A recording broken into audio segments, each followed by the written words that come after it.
Hey guys, welcome to success Dilip. मैं दिलीप कुमार, स्वागत है आपका इस वीडियो में। तो दोस्तों, आप सभी कैंडिडेट के लिए जो आरआरबी एएलपी टेक्नीशियन या फिर जूनियर इंजीनियर्स या फिर ग्रुप डी की इंडिया की सबसे बड़ी वैकेंसीज का वेट कर रहे हैं, आप सभी कैंडिडेट के लिए रेलवे की तरफ से एक बहुत बड़ी गुड न्यूज़ है। रेलवे लगातार नोटिफिकेशन जारी कर रही है ग्रुप डी के रिगार्डिंग, क्वालिफिकेशंस के रिगार्डिंग या फिर वैकेंसी सब अपग्रेडेशन को रिगार्डिंग। क्योंकि ग्रुप डी की जो भर्ती आएगी, आपको पता चल गया होगा कि 10% जो वैकेंसीज होगी इंटरनल फिल होगी और जो 90% जो वैकेंसीज है वही ओपन मार्केट में वैकेंसीज निकाली जाएगी, जिसको लेकर क्वालिफिकेशंस को लेकर हर चीज़ को ताकि स्टूडेंट में क्लैरिफाई हो जाए, जिसको लेकर बार बार नोटिफिकेशन जारी किया जा रहा है। एएलपी टेक्नीशियन की नोटिफिकेशन अभी जल्दी आई है कुछ ही दिनों में, इसको लेकर जिसमें क्वालिफिकेशंस को टोटली क्लैरिफिकेशन कर दी गई है कि कौन कौन से ट्रेड वाले बच्चे अप्लाई कर सकते हैं और क्या क्वालिफिकेशंस उसमें बेसिकली होने वाली है। चलिए मैं detail A to Z process आपको बताऊंगा। ये वैकेंसी कब तक आ सकती है, बहुत बड़ी रिक्रूटमेंट है और इंडिया की सबसे बड़ी भर्ती ये 1.5 लाख की वैकेंसीज होगी जो रेलवे बहुत जल्द निकालने वाली है। एग्जैक्टली मैं आपको बताऊंगा कि कब तक वैकेंसी आएगी। सबसे बड़ी बात जो सभी स्टूडेंट में डाउट हो रहा है वो है आपका एएलपी टेक्नीशियन में 20% का रिजर्वेशन। क्योंकि ग्रुप डी में भैया जो सीसीएस करते हैं 20% का रिजर्वेशन मिलता है। आपको पता है जो भी कैंडिडेट हैं, जैसे मान लो 1 लाख वैकेंसी अगर निकले तो 20,000 वैकेंसी सिर्फ आईटी अप्रेंटिसशिप के लिए होगी जो रेलवे से कर चुका है। तो क्या ये सुविधा एएलपी में दी जाएगी कि नहीं दी जाएगी, क्योंकि यहाँ पर भी अप्रेंटिसशिप का जिक्र किया गया है एलपी टेक्नीशियन की वैकेंसीज में, इसीलिए स्टूडेंट थोड़ा कंफ्यूज है। नेक्स्ट है सभी आईटीआई वाले अप्लाई नहीं कर सकते, ये ज़रूरी है। जितने भी आईटीआई पास आउट कैंडिडेट हैं, वीडियोस को ध्यान से सुन लो मेरी बात को कि लोको पायलट और टेक्नीशियन का फॉर्म सभी आईटीआई स्टूडेंट अप्लाई नहीं कर सकते हैं। कौन स्टूडेंट अप्लाई कर सकते हैं जो कि हम डिटेल में बात करेंगे, और कब से फॉर्म भरे जाएंगे, तैयारी का स्टेबल क्या रहने वाला है, सब कुछ ध्यान से सुनना। अगर आप ग्रुप डी की वैकेंसीज का, लोको पायलट टेक्नीशियन की वैकेंसीज का और जूनियर इंजीनियर यानी कि डिप्लोमा स्टूडेंट भी बेशक इस वीडियोस को पूरा देखिएगा। स्टार्ट करते हैं वीडियोस को। आगे बढ़ने से पहले आप अपना ड्रीम जॉब, जो भी आपका ड्रीम जॉब है, loco pilot technician, junior engineer या फिर ग्रुप डी, कमेंट में ज़रूर बताएं। साथ में अपना ट्रेड भी ज़रूर कमेंट करें, इससे पता चलेगी कौन कौन से ट्रेड के कैंडिडेट्स में एलिजिबल है लोको पायलट में। चलिए आगे बढ़ते हैं। सो गाइस, ये ऑफिशियल नोटिफिकेशन है जो कि मिनिस्ट्री ऑफ रेलवे द्वारा रिलीज़ की गई है। देखिए, पहली बात तो ये ध्यान से सुन लो आप लोग, जितने भी आईटीआई पास आउट कैंडिडेट हैं, क्योंकि इस बार जो ग्रुप डी में भर्ती आएगी लगभग 65,000 से 70,000 के करीब भर्ती होगी। और उस भर्ती में मोस्टली आपको पता है कि आईटीआई स्टूडेंट के लिए 90% से भी ज़्यादा वैकेंसी रिजर्व्ड है। अब यहाँ पर 10th वाले कैंडिडेट बहुत ज़्यादा प्रोटेस्ट करने वाले हैं, तो आपको भी तैयार रहना है जितने भी आईटीआई स्टूडेंट हैं, क्योंकि भर्ती आपकी है भैया, आप भी हमेशा रेडी रहो। इसी तरह 2018 की वैकेंसीज को आपके हाथ से छीन लिया गया, 2019 में भी वही चीज़ हुआ, उसको भी छीन लिया गया।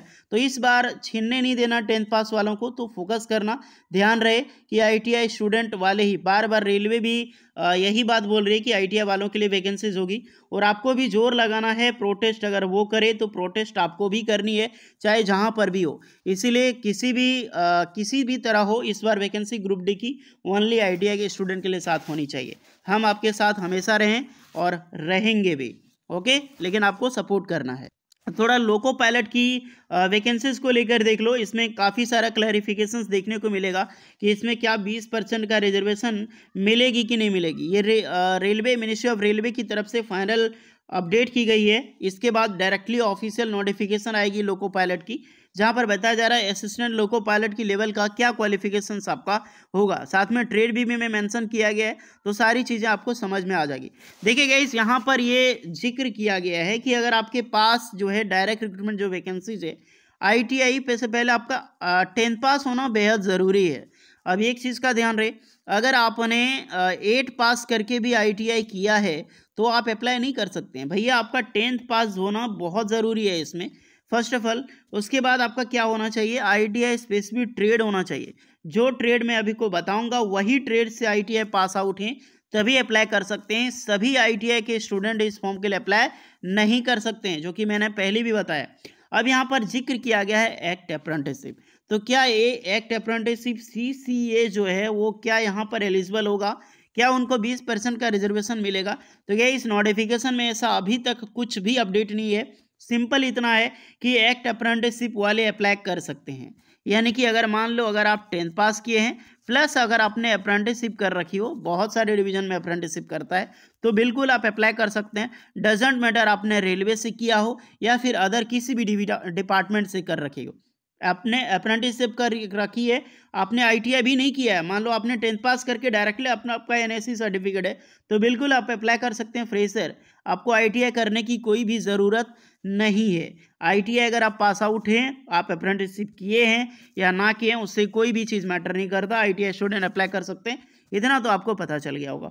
अब यहाँ पर 20% का रिजर्वेशन का कोई भी जिक्र नहीं है, तो अभी मान के चलो कि लोको पायलट में 20% का रिजर्वेशन आपको नहीं मिलने वाला है और ना ही गवर्नमेंट आपको देगी। ओके, तो ये इसी के रूप में लड़ना है। हाँ, अप्रेंटिसशिप किया वो बंदा केवल अप्लाई कर सकता है, उनको कोई भी अदर बेनिफिट्स लोको पायलट में नहीं दी जाएगी। अब जरा सा ट्रेड ध्यान से सुन लेना कि आईटीआई की कौन कौन से ट्रेड वाले कैंडिडेट यहाँ पर अप्लाई कर सकते हैं। ट्रेड अथवा इसके एक्स्ट्रा कोई भी अगर ट्रेड है तो अप्लाई नहीं कर सकता। पहला ट्रेड देखो फिटर, दूसरा है इलेक्ट्रिशियन, क्योंकि ये पॉपुलर ट्रेड है और होपफुली आईटीआई स्टूडेंट ये सब सारे तो एलिजिबल होते ही हैं। नेक्स्ट है इंस्ट्रूमेंट मैकेनिक, मेल राइट या फिर मेंटेनेंस मैकेनिक, उसके बाद mechanic radio and TV, electronic mechanic, mechanic motor vehicle, wireman, tractor mechanic, armature या फिर कॉयल वाइंडर। नेक्स्ट है मशीन मैकेनिक डीजल, उसके बाद आपका हीट इंजन की बहुत कम पोस्ट निकलती है, लेकिन ये भी कैंडिडेट अप्लाई कर सकते हैं। टर्नर है, फिर मशीनिस्ट है एंड आरएनएसी मैकेनिक के लिए। अब इसमें से किस ट्रेड से आपने आईटीआई कर रखी है कमेंट में ज़रूर बताएं, अथवा इसके एक्स्ट्रा में अगर आपने कोई भी ट्रेड से कर रखी है तो भी आप अपना ट्रेड ज़रूर कमेंट करें। ओके, यहाँ पर नेक्स्ट बताया जा रहा है नोट में, combination of various system of trade engineering discipline from a recognised institution of lieu of ITI will be allotted. Next degree in the engineering discipline as also acceptable in the lieu of diploma in engineering. अब यहाँ पर मैं totally बता चुका हूँ कि ITI को कौन कौन से ट्रेड अप्लाई कर सकते हैं। डिप्लोमा के बच्चे भी वीडियोस देख रहे हैं तो थोड़ा सा ध्यान से देखना। अगर आपने डिप्लोमा कर रखी हो मैकेनिकल, इलेक्ट्रिकल, इलेक्ट्रॉनिक्स या फिर ऑटोमोबाइल इंजीनियरिंग्स में, तो आप बिल्कुल लोको पायलट का ये जो फॉर्म है आप भर सकते हैं। ओके, आप आराम से ये फॉर्म अप्लाई कर सकते हैं। और सेम ट्रेड वाले जो जेई होते हैं, जूनियर इंजीनियर, वो भी फॉर्म अप्लाई कर सकते हैं, बट इसमें सिविल भी होता है एंड आपका कुछ वैकेंसी जो होता है जो मैकेनिकल प्रोडक्शन से निकलती है, इलेक्ट्रॉनिक से निकलती है। तो जेई में बहुत सारे ब्रांच होता है, various core engineering department, but जो आपका लोको पायलट में है mechanical, electrical, electronics and automobile engineering he form भर सकता है। ओके गाइस, तो ये चीज़ें आपको पता चल गया होगा। दो चीज़ें आपको कंप्लीट पता चल गई कि वैकेंसी में लोको पायलट में कोई भी 20% का रिजर्वेशन नहीं है, और कुछ आईटीआई के ट्रेड हैं वही ट्रेड के कैंडिडेट अप्लाई कर सकते हैं जो पॉपुलर ट्रेड है, अन्यथा सभी ट्रेड के आईटीआई स्टूडेंट अप्लाई नहीं कर सकते। अब फॉर्म कब तक आएगी? देखिए लगातार वैकेंसी निकल रही है, वैकेंसी के रिगार्डिंग कोई ना कोई अपडेट आ रही है। देख सकते हैं ग्रुप डी की हाल फिलहाल में ही नोटिफिकेशन है जिसमें करेक्शन को लेकर चेंजेस किया गया है कि आपका वैकेंसीज को लेकर, जिसमें 10% वैकेंसी आपको पता है कि आपका इंटरनल फिल होगी, 90% वैकेंसी जो ओपन मार्केट में रिक्रूटमेंट आएगी। तो लगातार क्लैरिफिकेशंस का मतलब यही है कि वैकेंसी निकालने के लिए रेलवे बिल्कुल तैयार है। ईसीए टेंडर एक होता है जो कि रेलवे ने अभी तक जारी नहीं किया गया है, अभी जीडीसी का जारी किया गया है, तो जीडीसीए का एग्जाम्स होगा, उसके बाद डायरेक्टली ईसीए टेंडर जारी होगा। और आपको पता है ईसीए ज़्यादा टाइमिंग नहीं लगता रेलवे में, क्योंकि ओनली डीसीएस ही एग्ज़ाम करवा सकती है रेलवे का। और अभी तक किसी के पास इतनी ज़्यादा मात्रा में जो है उतनी आपके पास एडवांस टेक्नोलॉजी नहीं है टीसीएस के अलावा जो कि रेलवे का एग्ज़ाम करा सके। तो आराम से ये टीसीएस जल्दी हायरिंग प्रोसेस चलती रहती है और बिडिंग कंप्लीट हो जाती है। उसके बाद लगभग मान के चलो कि आपके जनवरी से फरवरी के बीच में आपको वैकेंसी देखने को मिलेगा। लगभग एंड ऑफ जनवरी के बीच में लोको पायलट की वैकेंसी सबसे पहले आने वाली है, देन आपको आराम से मिल जाएगी। सबसे पहले मतलब कि लोको पायलट टेक्नीशियन और जूनियर इंजीनियर वाले भी धैर्य रखें यार, आराम से आपकी वैकेंसी होगी। करीब 13,000 से 15,000 के बीच में आपकी रिक्रूटमेंट आने की पॉसिबिलिटी है। यहीं पर मैं एलपी टेक्नीशियन की मैं बात करूं तो लगभग ये भी आपकी आएगी 65 से 70,000 के बीच में, और जो ग्रुप डी की भर्ती है उसकी भी 65 से 70,000 के बीच में आने की प्रोसेस। ओके, तो तैयारी अपनी जोरों शोरों से कर दो। बहुत बड़ी डिपार्टमेंट से भर्ती आने बाकी है, सिर्फ रेलवे ही नहीं, महारात्मा के कई सारे सेक्टर से वैकेंसीज निकलेगी। और देखने को मिली 2024 में इसरो से भी। तो डिपार्टमेंट में इस बार जॉब लेके जाना है, चाहे 2024 में मात्र यही है कि इलेक्शंस के रिगार्डिंग ही वैकेंसी जरूर आए, इसी के पॉलिटिकल मुद्दा हो, लेकिन अपने तो जॉब से मतलब है ना भैया।